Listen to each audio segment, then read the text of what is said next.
Alright. I think we're ready now.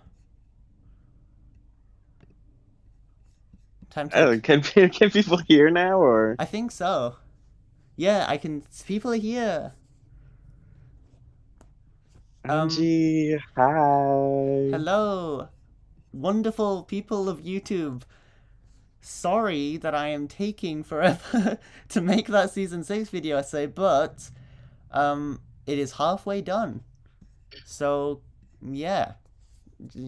Take solace in that fact. Let me just... Could you quickly say something so I can check that it's detecting your voice? Oh, la la la la la la la. Great. It was great. Thank you very much for I have that. to do the thing. Okay. Um, yeah. I think everything's all good to go. Hello, everyone. Hey, people from Twitter. Nice to see you all. Thank you for coming. And also, Well, let me open up this chat. excellent. Are some people, let me just, oh, oh, come on, what? Why did I have to do it like that? I'm hiding all of it underneath. Well, that was weird.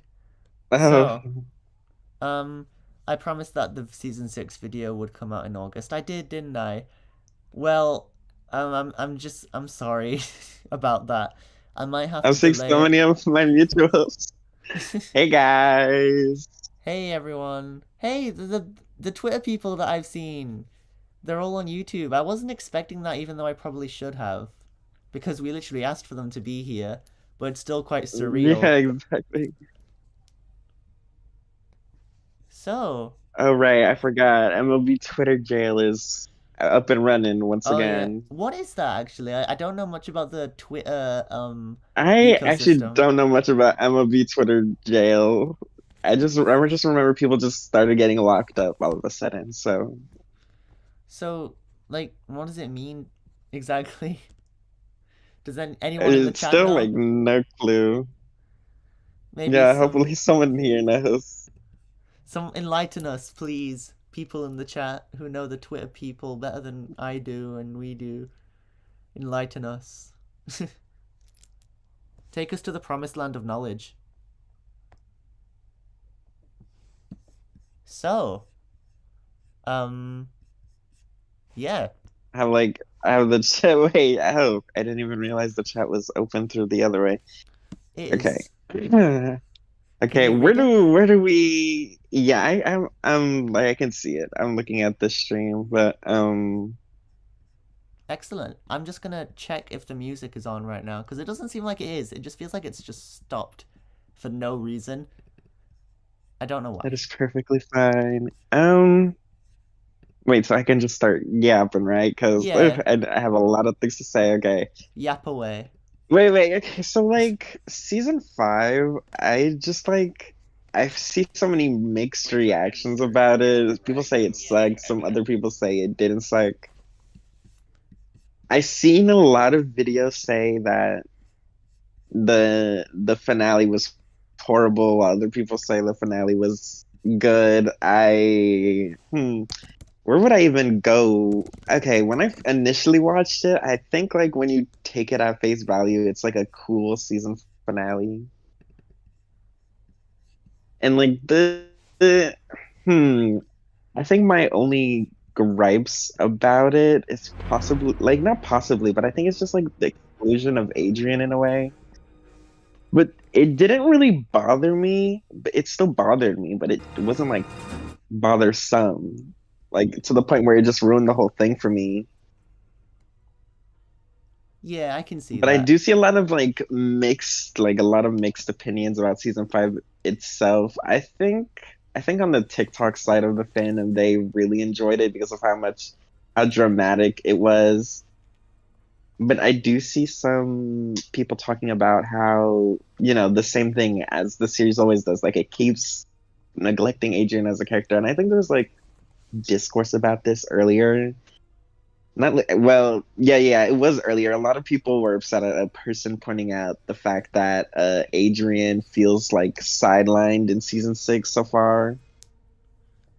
Yeah, that is that I can see that perspective, honestly. Because I, I to mean, an extent, sorry, continue.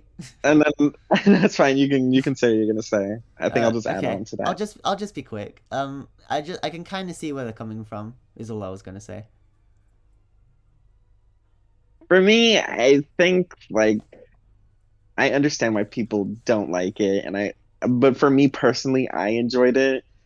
But also at the same time, going back to that season 6 thing where the whole discourse about Adrien, I someone said something about along the lines of the fact that even though the story is about him, it's not like focusing on him, and that's like something I like feel that is true because you like I hate talking about things in this way because it sounds like I hate Marinette, but like I don't hate her, but I also feel like the writers need to do better at when to put Marinette into situations and when not to. And even when she is included in situations, will her help be necessary or will her words really matter in comparison to someone who's actually dealing with the issue itself?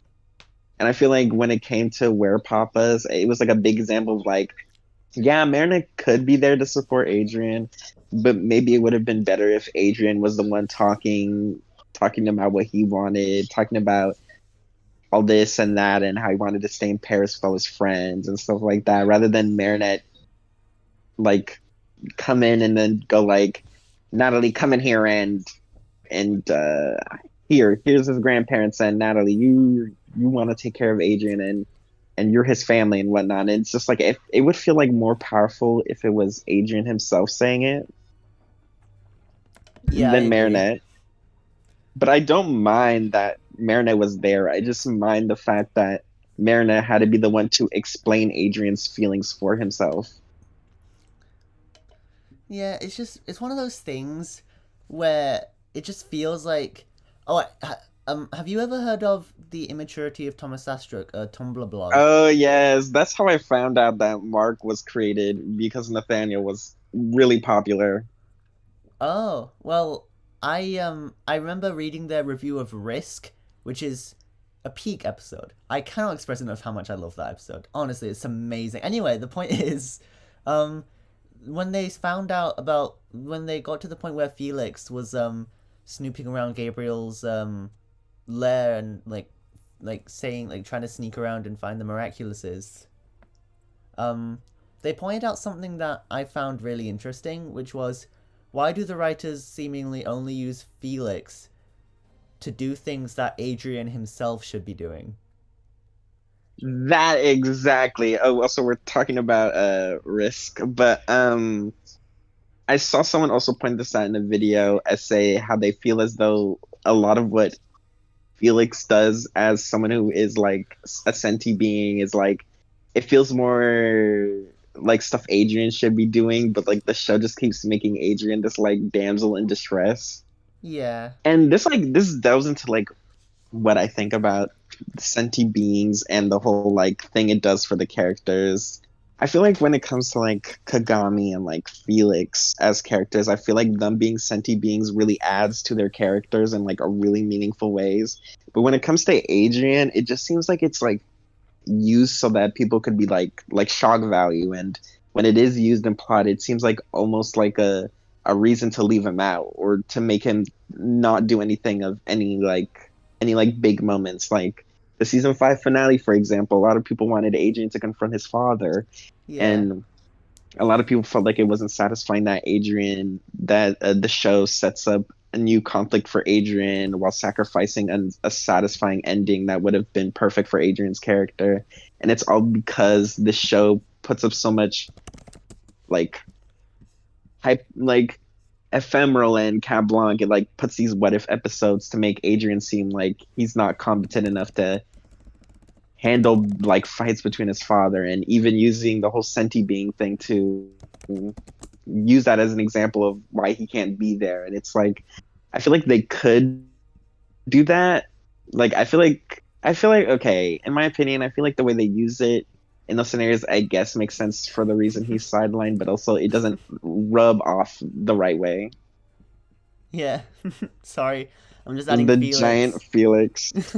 I'm adding Felix since we're talking about him. And Behold, also just like I feel like I feel like Felix as a character also rubs people the wrong way.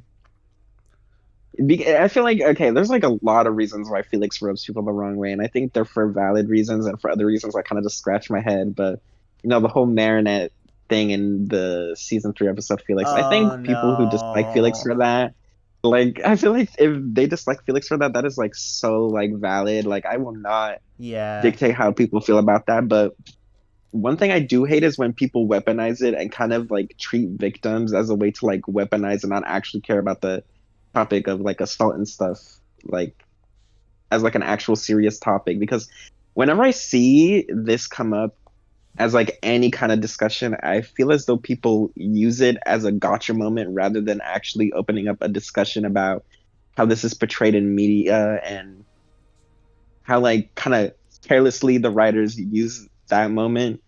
And Yeah. I think so too. I think. Sorry, I, continue. I think with the carelessness of the writers of that situation made the fandom also careless about addressing the topic itself. And now you're just having all these discussions about it in such careless ways that just seem like almost ignorant about the topic itself. I agree. I do feel like sometimes I actually think that was a really good way of putting it. Like the carelessness of the writers has rubbed off on the carelessness of the fandom, I guess, when it comes to this. Because I've noticed a lot of people like really like Felix, and I'm one of those people. I love Felix. Like, but like the only way for me personally, the only way I can like Felix's character is if I just ignore season 3, ignore his first Oh my appearance. god, Like that was such an awful debut. I know it was terrible. I I came out of that episode thinking, why does he exist? He feels so unnecessary. He feels like he feels like the character like he feels like the personification of rage bait. Like it feels Like actually. he feels like he was just trying to get you angry. But we have enough characters like that by that point. We had Chloe, we had Lila, we had remember when people hated Kagami and Oh Luca my god, that was awful. I way feel back in like the day. I feel like when it comes down to Felix, and also like I see the comment that's like Felix being redeemed is so weird to me. Like everything he did, he should have stayed a villain.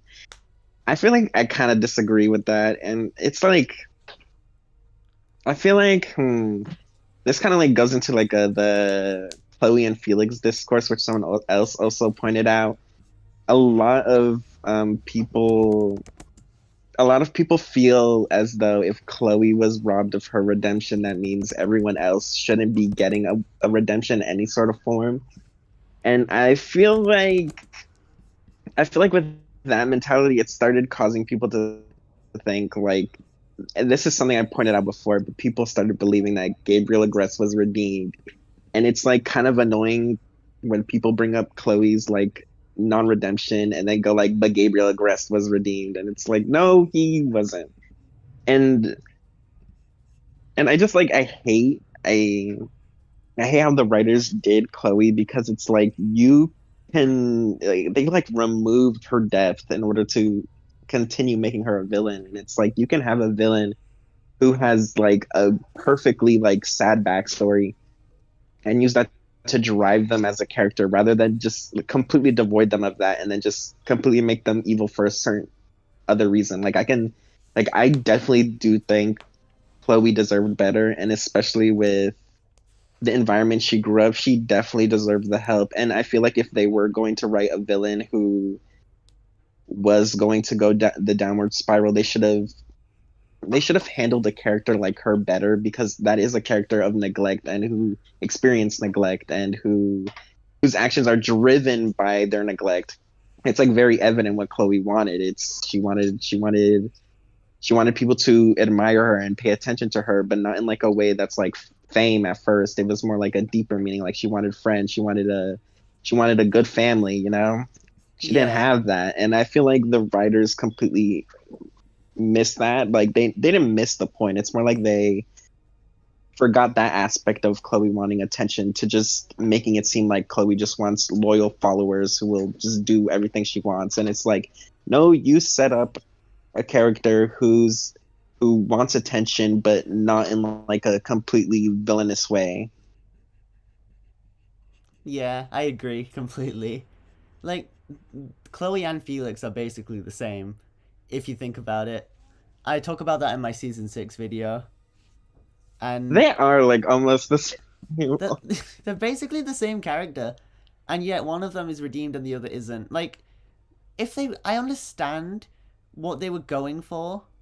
Like, looking back, like I remember hearing that they never planned on a Chloe redemption, and they were always planning on having her like be like pull a miracle queen on everyone. And I used to think that is the dumbest thing alive. They clearly, obviously pivoted. They clearly wanted her to get redeemed and then change their minds. But recently, I've started to kind of think like I still don't agree with their decision. I think Chloe should have been redeemed, but recently I started realizing, I can see what they mean. Like, let me explain myself a little bit better because I know that sounds inflammatory and crazy, but what I mean is, in season 2, like they made her really sympathetic, but then she almost reverted back to the same bratty behaviors at the end.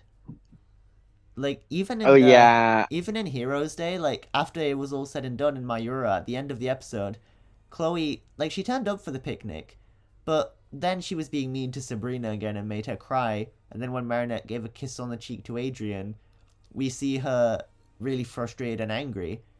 And back then, I thought that was like, okay, this is a slow burn redemption. That's fine. Like, they're gonna slowly change her outlook on things. But then, looking back in retrospect, it was pretty clear that they didn't really want her to change all that much. Oh, I see that definitely. A lot of people, I feel like what this happens a lot, especially on like discussions about her, but people are like she was slowly changing and she would have made it there and they just scrapped it. And it was like I feel like sometimes people kind of ignore the fact that she kind of went back to acting somewhat like mean by the end of the episodes, or was still mean in other episodes. So it's kind of like it's not like her redemption. I mean, every redemption is not linear, but it's also just like it's not surprising she went back on like she went back on the foot she took out the door in order to be like a good person. I think when people act like really flabbergasted about it and act like it was unexpected, or that it seemed like they were just too afraid to redeem her, I don't think that's like entirely the case, because when it comes down to characters like say like Felix, for example, like they kind of show that there's like deep regret and then show him try to compensate for it after. But in Chloe's case, you kind of just see her learn a lesson, but then it kind of like she stays somewhat the same. And I feel like with the shift with Lila becoming a villain in season 3, people tend to ignore the fact that Chloe still somewhat goes back to those behaviors pretty easily as she gained better ones. And so with the lack of screen time to Chloe as a villain, because they were pivoting to Lila as the villain that season, I guess I understand at the same time that people were shocked about what she did in Miracle Queen. But also to me, I don't think it was out of character for her to do that. But I can also understand the frustration behind that whole finale and Chloe's character as a whole. Yeah, and on the subject of Lila, um, here she is in all her glory. Oh my god. Her and Lila were so iconic. Her and Lila were just like they were so iconic together. They were I'm a kind of pretty fun sad duo. that it seemed like if Chloe ever comes back, I hope Lila going like, "Girl, come back to Paris. We got plans for you," or something like that. I absolutely loved when they were teaming up together. That was pretty fun. They were a good duo, I think. But it kind of felt weird, like all of a sudden, like the kind of plans that they had. It felt like like that kind of thing. It felt like those were the kinds of things that season 1 Chloe Oh, would have dealt with anyway. I feel like season one, like the Mr. Pigeon, like she came up with the idea to steal Marinette's design by herself, and it just feels like they've kind of dumbed her down more than they probably really needed to, and it's a bit. Oh come on, They it's like plot device the hell out of Chloe. yeah. I can't make a transparent Lila It's kind of PNG. crazy. I think I'll just leave Chloe here. It's fine.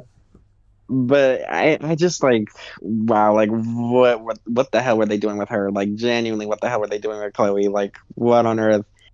I I don't dislike Chloe, but like I've come to the point where it's just like I'm just not gonna care about her character at all because I feel like it's better that way rather than trying to like try to stick to her character. I feel like she's the kind of character. I think she's like the embodiment of how badly the show can get. Yeah, and at a certain point, holding out hope that her character will get better, it just hurts you for no real benefit.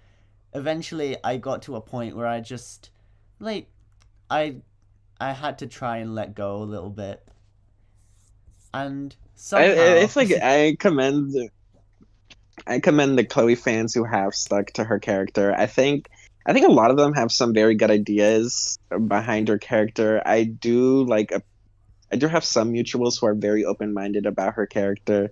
Although I will say there's a lot of her fans who tend to say a lot of very crazy stuff that is like wow, like yeah, Chloe was robbed, but like damn, like I don't think every character I don't think you should like take it out on literally every other character yeah, because Chloe didn't get a redemption and stuff like that. is that the idea that Chloe was actually a good person all along or something. I've seen that rhetoric tossed around somewhere in some place at some time. I I absolutely hate the rumors that a lot of them have started, like the whole Chloe was based on an ex or Chloe was based on a bully in Thomas's life, or the rumor that Chloe was getting more popular than Marinette and they didn't like that, so they took her redemption. It's just like a lot of people say these things and everyone just believes it, and it's just like no, it's just not true. It's just her character is just badly written. Yeah, I will admit that I have also I'm kind of thinking I've thought she's probably based on someone in his life because that's the only way I can rationalize his obvious, ridiculous, overly passionate, irrational hatred of her. And I was thinking that can't have come from nowhere, you know? It has to have come from Yeah, someplace. Something in his it's life. just like crazy. I was like looking at like the art book wiki, which I'm pretty sure you know what that is. Like the whole Yeah. yeah, like basically a museum for the development of Miraculous, and it's like very evident that Chloe went from like being the friend to being the bully. Yeah. And I wonder what changed in that development though, because it like she seemed like an ally, and now she's turned into like a villain. And I wonder like what in the process of the development were they like, let's make this girl the bully of the class. I don't really know myself. It had to have been early on, considering the route they went with her. Because something tells me that Chloe was a friend thing. It didn't last too long, I'm guessing, because nothing about that bled into the actual show itself, which is, I guess, the nature of cut concepts. Of course, they wouldn't be in the show because there's a reason they were cut in the first place. So it's like a chicken or egg situation here. I don't know if I'm making Yeah, any sense, but this is just my off the cuff thoughts. I I don't know, it feels like they that idea that Chloe would have been their friend. It does help Zoe's existence somewhat. The idea of Zoe was always there, just existing somewhere in the writers' minds, and then they were finally I able to put it into use in season 4. I definitely think that some of the writers definitely try to like, sprinkle in some sympathetic Chloe because the way like Chloe was going to call Sabrina by the when she was gonna leave London, and she seemed like she was genuinely gonna like talk to her instead of like being like a little bit like how she usually is. Yeah. But then it like pivoted to her like talking to Marinette. But I also found that like seemed like really sad, mostly because it's just like you can see that Sabrina did mean something, and when you go through like the somewhat like they're like kind of gay like friendship, like it seemed low key like a little situationship going on. And And like, do you remember sorry. Oblivio when it was implied that they like kissed each other? I wasn't it about like Super Penguin or something like they played the Yeah, game together and so that was a little peek into Chloe's humanity and then Chloe got flustered and stopped her from talking because she didn't want to admit that she had a softer side. yeah, it's like so crazy. Like, there's just no way there wasn't something like going on between the two of them. There's just like no way. I mean, I wonder about that, but it feels like they're really trying to push hard on the Chloe is an irredeemable monster who never cared about Sabrina at all in seasons 4 and 5. Like, in Adoration, she was saying things like, "You are my underling, and if you are not useful for me, then get lost."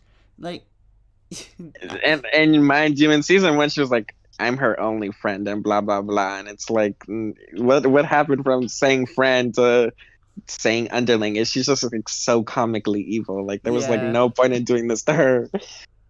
yeah. And, I was thinking about this, for like a week or so, and I was waiting to talk about it here.